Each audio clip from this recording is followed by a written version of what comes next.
Timmy and Tommy have been a part of the Animal Crossing series since the beginning. That's 20 years of selling items in Nook's upgraded stores, and now in New Horizons, running the store all together. The problem with these tiny tanukis, they're still babies. And they've been babies for like 20 years. What's their secret? How have they stayed so young for so long? Tanukis are adorable Japanese raccoon dogs. Their average lifespan is 7 to 8 years. The oldest one on record lived to be 13 in captivity. Shouldn't that mean all tanukis on the island are dead? We should be in our 3rd generation of Timmys and Tommys.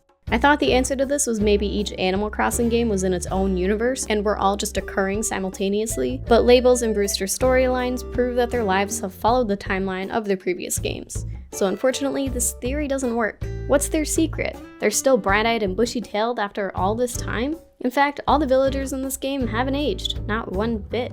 What's one thing that they all have in common? That Timmy and Tommy seem to have an excess of? Bells. Well, partially bells. More so because all of our Animal Crossing towns and islands are sitting on top of a fountain of youth. I know, it sounds like a stretch, but hear me out. The Fountain of Youth has been a part of mythology and legends for thousands of years. These fountains were said to have restorative powers that could keep a person alive well past their lifespan. People would walk into the water, bathe, and return shining like they had bathed in oil. In the early centuries, there are a few stories of conquerors finding rivers or springs that could heal wounds and restore youth.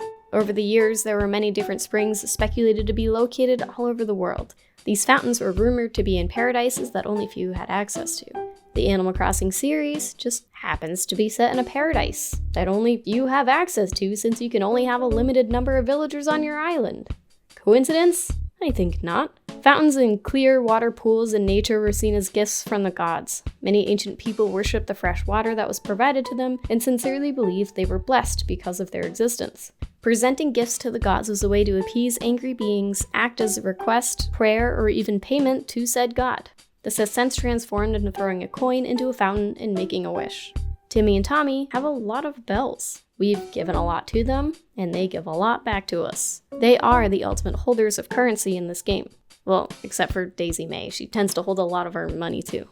The lore of Animal Crossing tells us that Nook found Timmy and Tommy and adopted them as his own. He trained them to be the ultimate store employees, probably so he could finally get a break. Look how tired this man is. The two tanukis just kind of appeared out of nowhere to a man who happened to be living in a town concealing a fountain of youth. Maybe they heard of the legends and wanted to find out for themselves.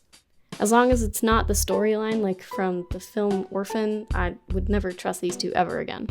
It's assumed that these two are young, younger than us and most if not all of the NPCs in the game. The only other special character that comes close is Daisy Mae.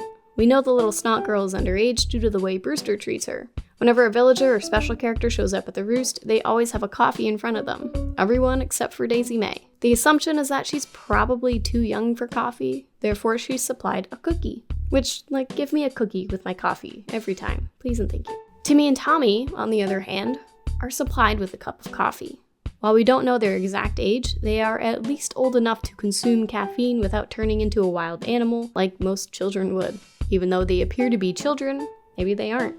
Timmy and Tommy's ultimate goal is to make as many bells as possible. It doesn't take much money to survive in the world of Animal Crossing. We show up with absolutely nothing and can flourish. Not to mention create an entire city from literally nothing. There's no reason why these tanukis would need to continue to take our money.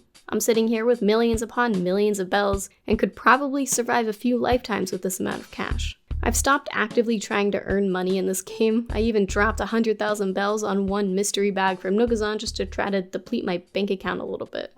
The only reason Timmy and Tommy would constantly need to earn bells is because they're trying to replenish their supply. So what are they spending all their bells on? The Fountain of Youth, of course. It's no coincidence that every Animal Crossing game is set with water. These two are just chucking their money into said water. They probably spend all night making wishes and prayers to the gods of Animal Crossing. Maybe to the god that made all of these animals anthropomorphic. Back in City Folk, we came into contact with a magical being who lived in a fountain. I'm talking about Serena. Unlocking the well in City Folk costs the player 400,000 bells, and this was after you already dropped 200,000 on a new bridge. After the well was built, the player was able to throw their axe into the fountain with the hopes of receiving a golden axe in return from Serena. Was Serena's fountain the result of Timmy and Tommy discovering the Fountain of Youth? I like to think that because the twins threw so much money at her that Serena decided she wanted something more practical as an offering, like an axe. On top of Timmy and Tommy not aging, neither have any of the other NPCs. Why do you think Tortimer keeps coming around? He's back just to control your storage from Harv's Island. Why else would he come all this way for such a useless job? He needed more of that youth juice, of course. This tortoise has been old as heck for 20 plus years. Fountain of Youth is literally the only explanation as to how this son of a gun is still alive.